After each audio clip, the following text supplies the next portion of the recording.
Então, agora nessa terceira etapa, né, que a gente começa a ver propriamente a ideia do processo civilizador, né, a teoria do processo civilizador. E o civilizado, para a gente entender, precisa de sua oposição, né, o incivilizado. O incivilizado em si seria o bárbaro, né, o comportamento do bárbaro.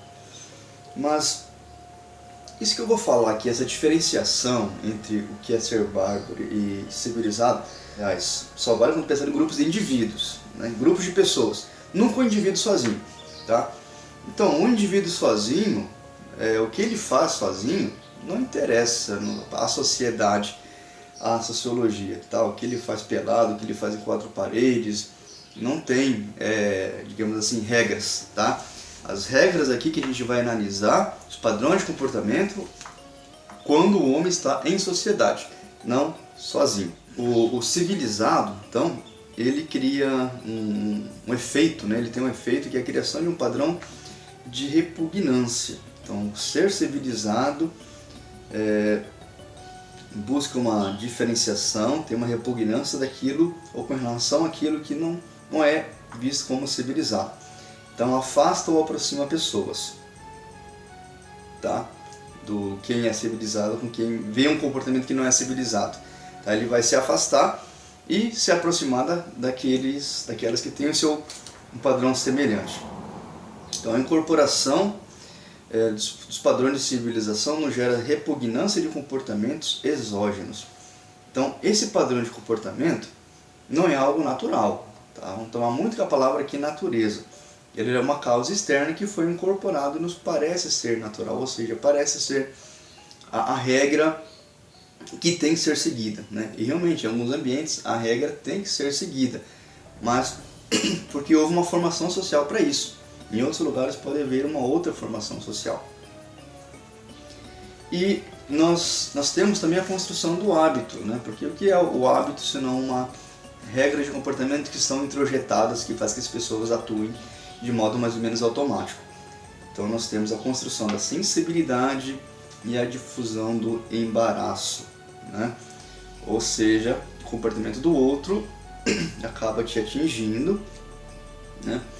E o que o outro faz pode lhe gerar embaraço. Se você faz alguma coisa que desagrada o outro, pode gerar embaraço também, tá? Isso, ou seja, a sensibilidade e o embaraço é algo que impele o indivíduo a um comportamento, mesmo que ele não seja ordenado para isso, né?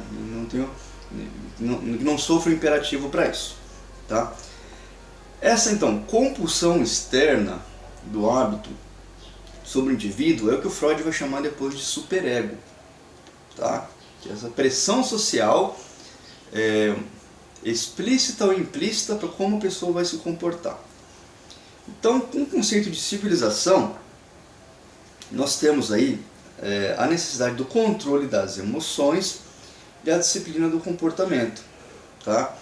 Então, digamos assim que se você está chateado, não significa que você tem que expor que está chateado, tá? Se você não concorda com a situação, nem sempre você deve se manifestar, né? E, bem, se alguém te chateou, tem um motivo claro para chatear, se você devolver na mesma moeda, isso pode ser ruim para você, tá? Então, essa é uma série de comportamentos então, do padrão civilizado que a gente vai ver. A palavra civilizado, civilização, ela tem uma palavra, digamos, ela é uma palavra de segundo escalão, tá?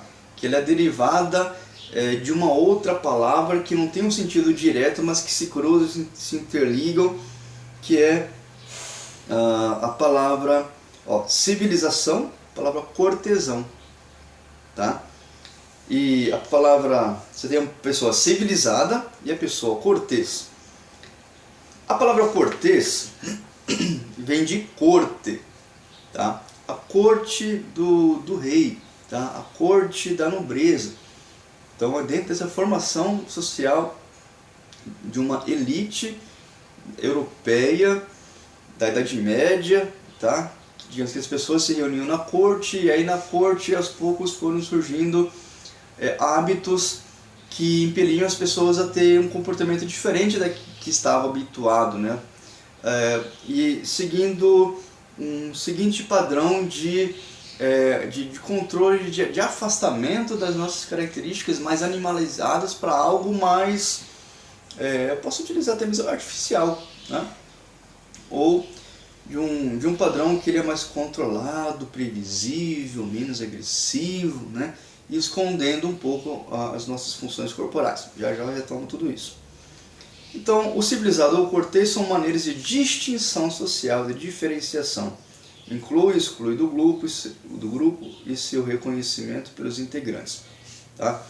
Então, a ideia de alguém que tem um comportamento cortês, que significa que ele age de acordo com o que a corte espera, tá?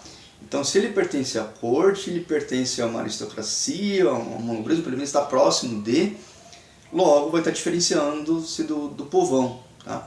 Então, muitas vezes, o comportamento não é algo lógico ou natural, tá?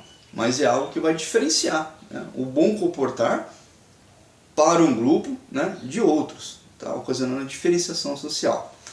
Bem, palavras-chave que nós temos para as mudanças que estarão acontecendo na Idade Média, que vai influenciar o desenvolvimento do processo civilizador.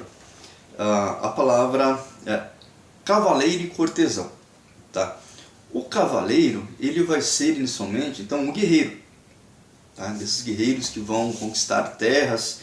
E o cavaleiro, ele é movido, ele é incentivado a agir de acordo com a sua força, ter força, tá? Força física principalmente, desejar, né, para ter motivação, então, e seguir as suas paixões.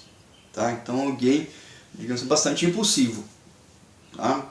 Impulsivo, forte, conquistador, dominador, que segue as suas vontades. Tá bom? O cortesão é o contrário.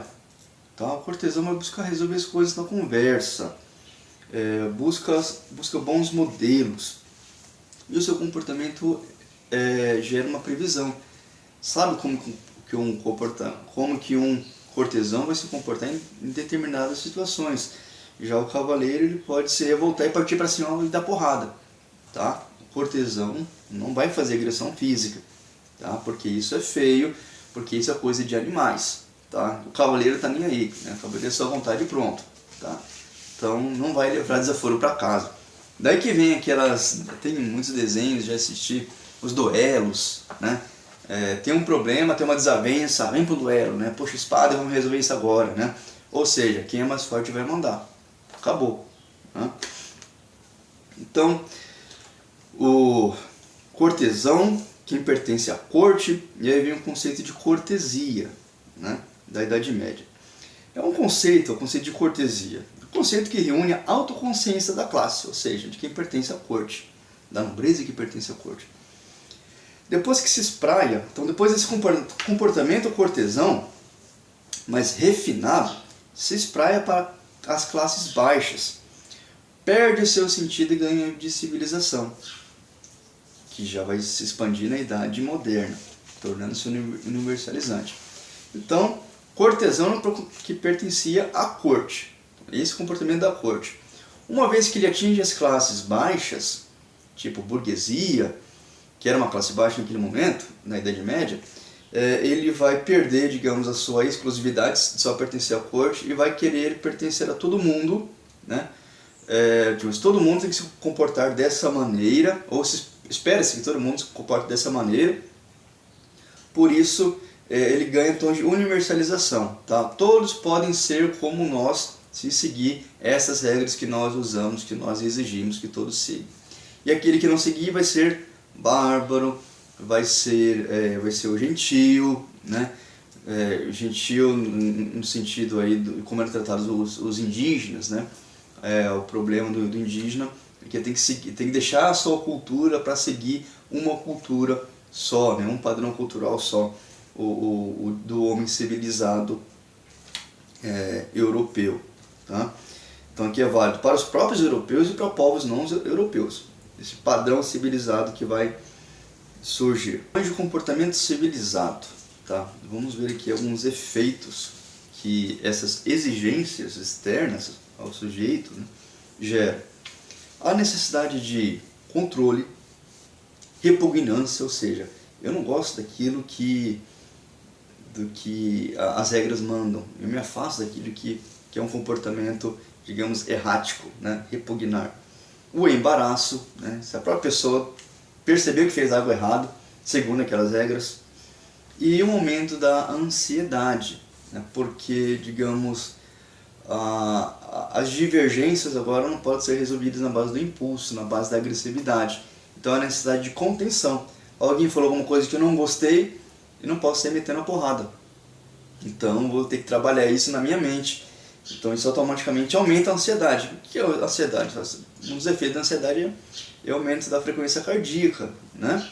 E então você se prepara para o ataque, mas não pode atacar, não pode bater, né? Ou se prepara para correr, né? E às vezes não pode correr também, né? Então esse é um efeito colateral aí da civilização, ruim, é claro, mas veja, se a gente quisesse resolver também na base da porrada, quantas pessoas que iriam deixar de existir, né?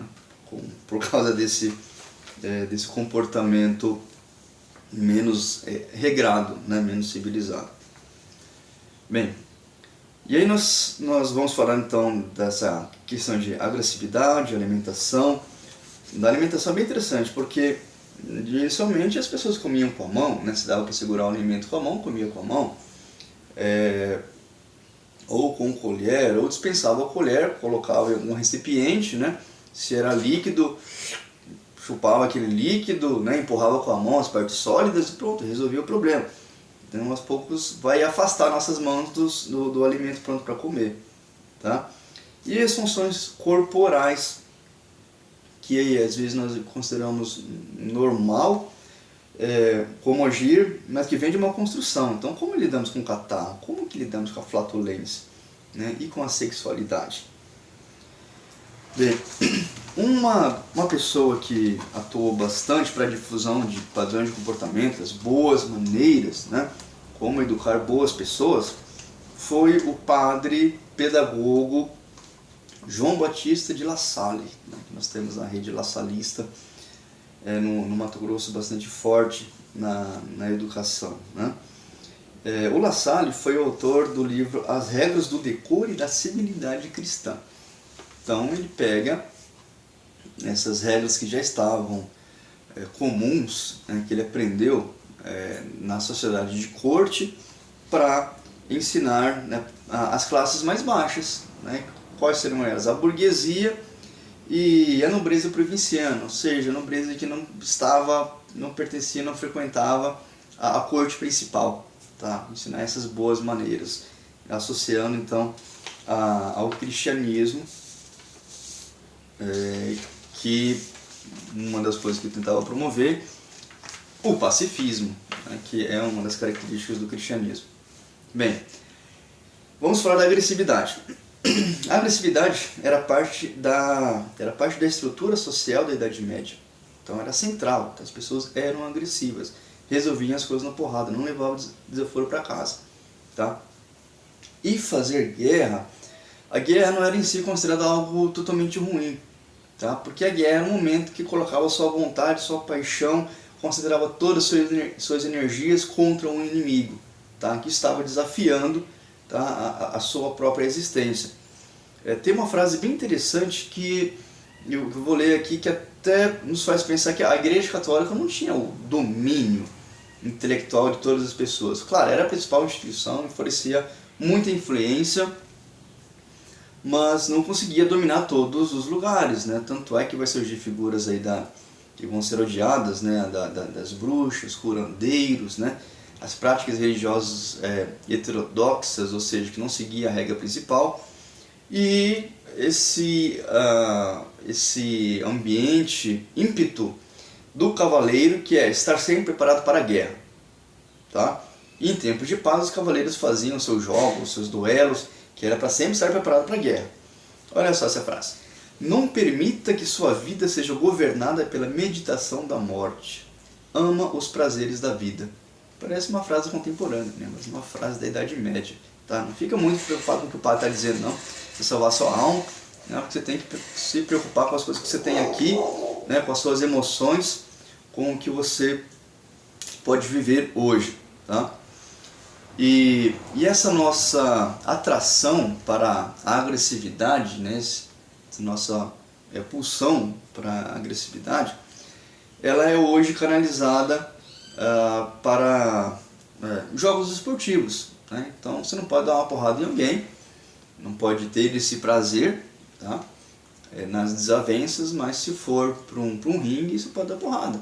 Ou se você não pode, você vai assistir alguém fazer isso, vai torcer para alguém, vai se sentir no lugar daquela pessoa que vai estar tirando sangue de outra pessoa. Então, veja, a força continua, né? Essa pulsão continua, nós lidamos com essa força de uma outra maneira.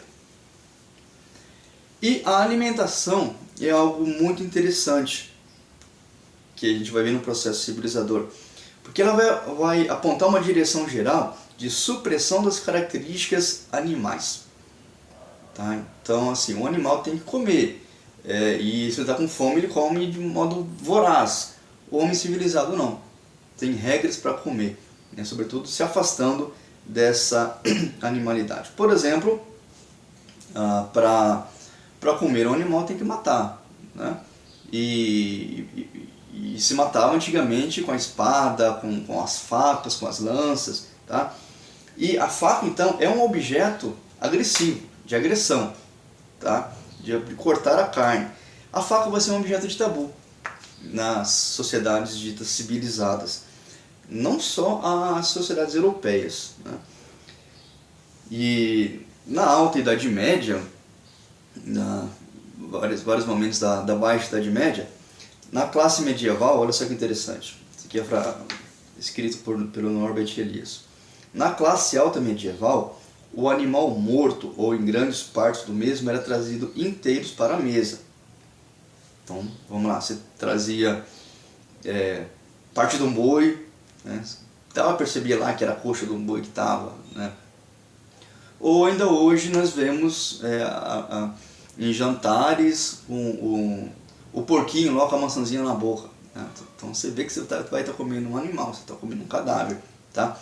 Mas a tendência é que isso desaparece, né? Hoje a gente vai no mercado, vai no açougue e muitas vezes nós não vemos uma grande parte do animal, tá? Apenas uma pequena parte. Além dos animais grandes que eram levados à mesa, as aves também podiam ser servidas com penas, né? Parcialmente com penas. Coelhos eram servidos inteiros também, então era bem claro, né, ver que estava comendo um animal. E o animal era então trinchado à mesa, era cortado à mesa, né, as partes. E a pessoa pegava lá aquele pedaço, né, saía, avançava, né, no pedaço de carne. E o processo civilizador diz o quê? Que aos poucos busca suprimir ou ocultar as características da animalidade, da voracidade, né? E o Elias faz uma comparação muito interessante com o padrão chinês de civilização, que na Idade Média era mais elevado, né? Além dos chineses terem técnicas mais evoluídas do que os europeus, era também, digamos, mais refinados, né? Tanto é que os europeus na Idade Moderna vão ficar doidos, aliás, na Baixa Idade Média, né, vão querer vários produtos chineses, comprar vários produtos chineses, né, porque tinha um refinamento maior. Isso vai gerar uma moda entre a própria nobreza, tá? E adquirir esses produtos chineses de excelência, né? Como seda chinesa, porcelana, né? E outros objetos. Então, como que era o padrão de civilização chinesa? Você trincha e corta toda a carne em um lugar inteiramente reservado e a faca inteiramente banida do uso à mesa. Então, assim, o problema não é usar a faca. Na cozinha usa a faca tranquilamente, mas no momento de comer, que é um evento social, afinal tem várias pessoas sentadas à mesa, tá? Aí não podia usar a faca, né? Veja que o chinês, o oriental, usa aqueles dois palitinhos lá, né? Então não tem faca, né? Tudo tem que ser servido, né, de uma maneira que dispense a faca, tá?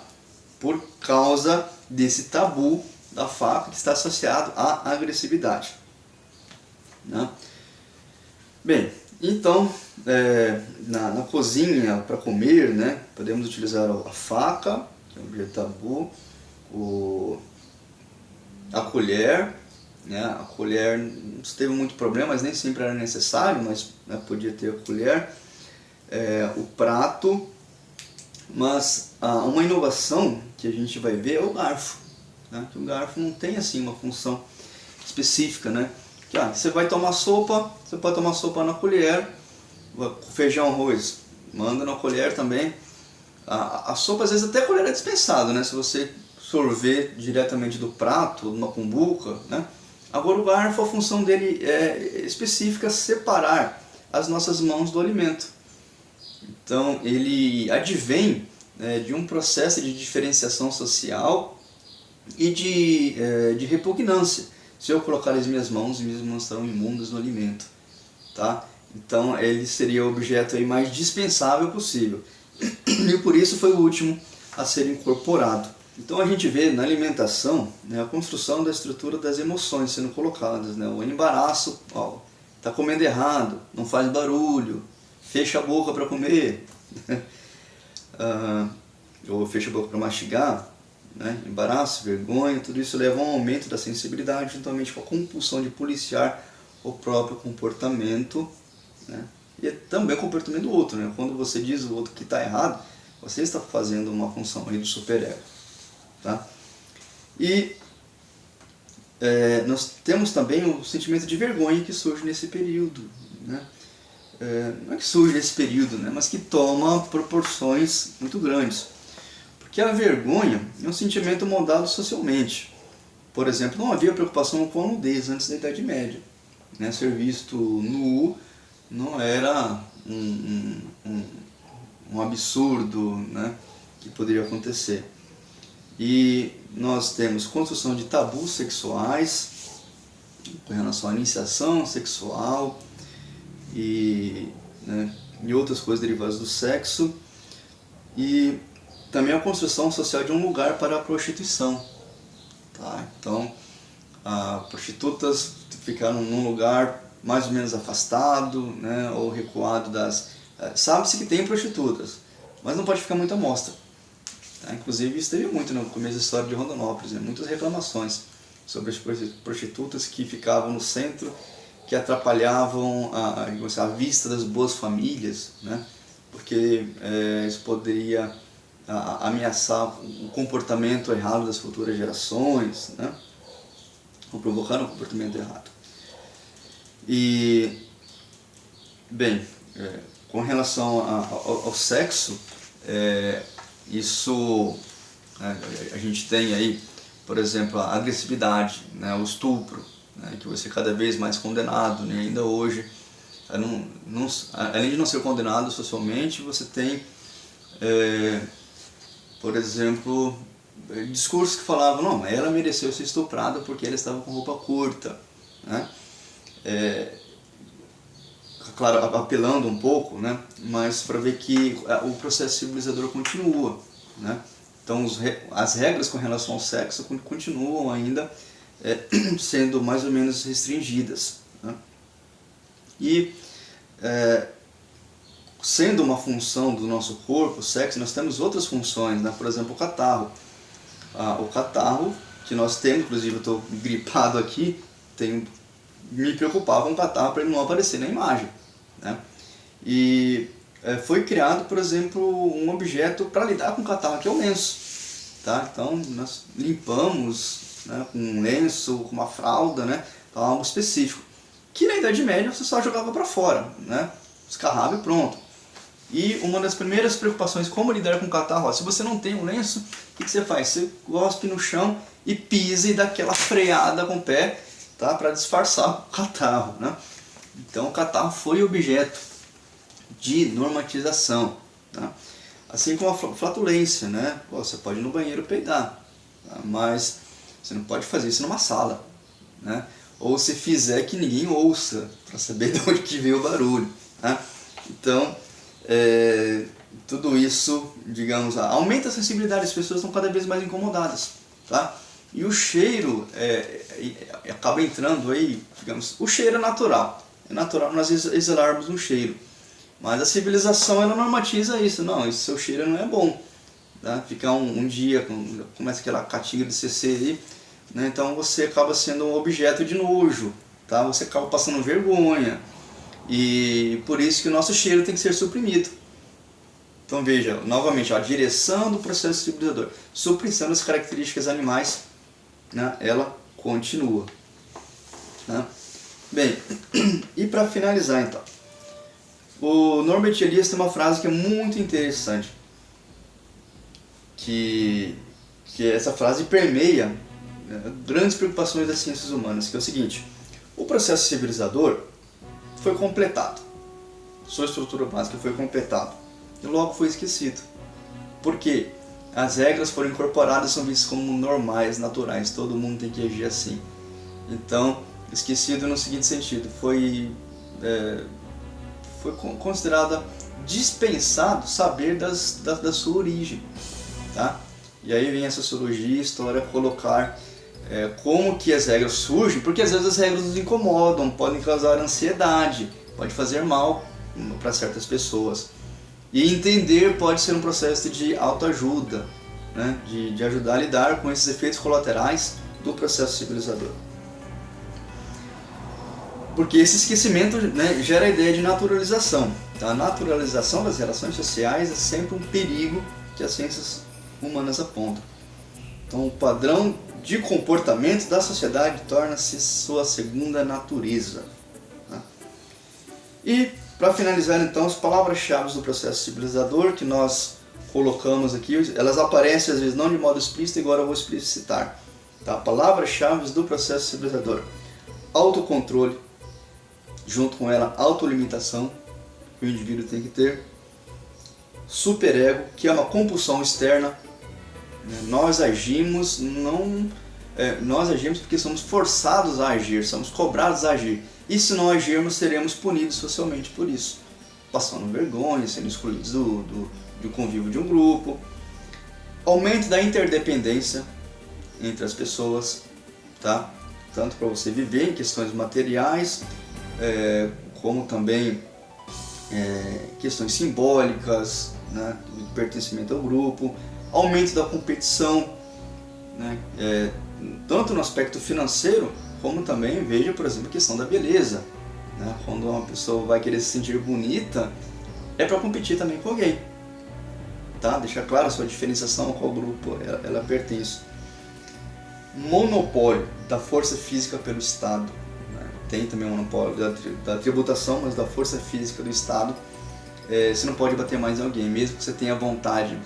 Se você bater e descarregar a sua raiva e se sentir melhor, não pode. O processo civilizador limita isso. Tá?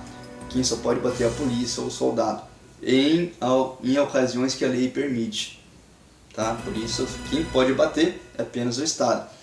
O enfermeiro pode amarrar alguém com a força física em determinados momentos, tá? Quando o Estado permite. E o aumento então da ansiedade, né? Que é o efeito colateral desse freio que nós temos que fazer com a nossa pulsão à agressividade. Então, vou terminar aqui. Tchau.